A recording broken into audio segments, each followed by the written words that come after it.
Okay, loading the M-134 is done by simply placing the gun, aiming down, the muzzle, make sure it's rest on your foot or soft carpet or something. You don't want to just stick it down in the dirt. You get objects and foreign matter stuff up in the barrel, which may obstruct the BB from getting out. So be careful when you place the muzzle down what you're putting it on. This black cap is pulled off the feed tube here. And a funnel, these are basic simple funnels, purchase it from Walmart or a couple bucks, and they fit right inside the hole. You may have to cut or trim the bottom of them to fit the unit, but they work real well. It'll hold nearly 6,000 rounds. And you dump them in fairly slow. If you try to go real fast, they'll cluster against one another, and you'll have to keep inserting a rod to unjam them.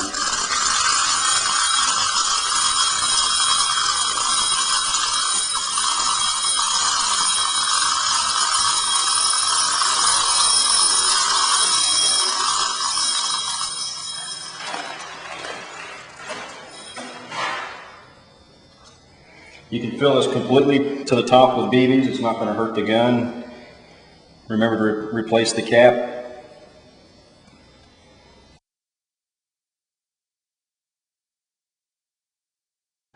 Next operation is going to be the air hookup. These are standard fittings. 1/4 inch air fitting to a 3/8 air fitting. And they're press in, and then when you put pressure against them, they lock up and they won't pull back out. In order to remove the hose, you push it in, hold the gray fitting, and simply pull the hose out. It can be disconnected from this fitting, or it can be disconnected from the gun the same way. You can push it in, hold the orange fitting, and the hose will come back out. Next procedure is you're going to connect the battery to the electrical connection. This one right here is the battery lead, the one coming out of the back. This is connection to the electrical. The charger is provided. When you plug in the charger plugs into this connector here, not to this one.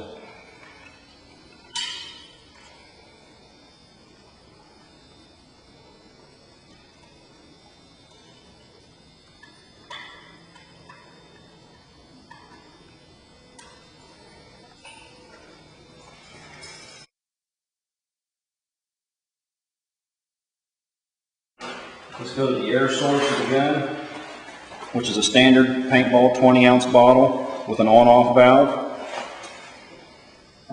It's also supplied with a regulator.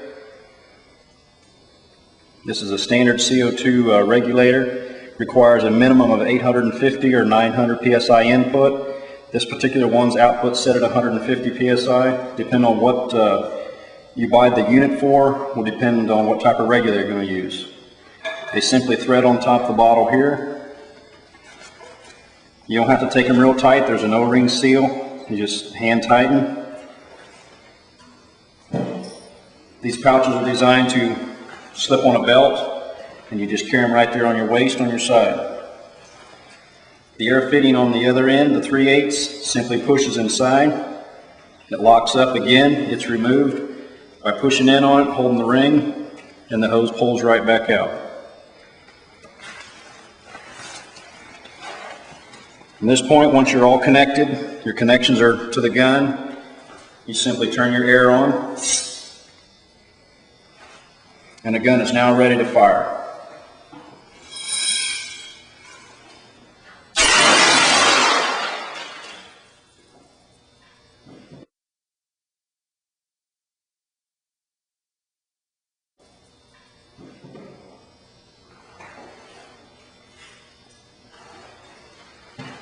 To shut the system down, the easiest way, first thing you do, is disconnect the electrical. Make sure the gun's pointing in a safe direction and bleed the air out of the system by simply pulling the trigger. Once you've done that and your air is cut off to your bottle, you can then disconnect your fittings. It's your choice if you want to disconnect it from here, here. They all work the same, or just from the bottle itself. This seems to be the easiest fitting to get to, and simply disconnect it like that. On another note, I might add that the way the internal hopper is designed in the gun, it utilizes the BBs to push against one another to be force-fed into the system. You'll never completely empty the hopper under normal firing. It actually leaves about maybe 150, 200 rounds of BBs that kind of just roll around inside the internal hopper. In order to get the rest of them out, once you're done shooting, if you want to completely empty the gun, you just simply remove the cap off the back, tilt the gun straight up, and the rest of the BBs will come on out.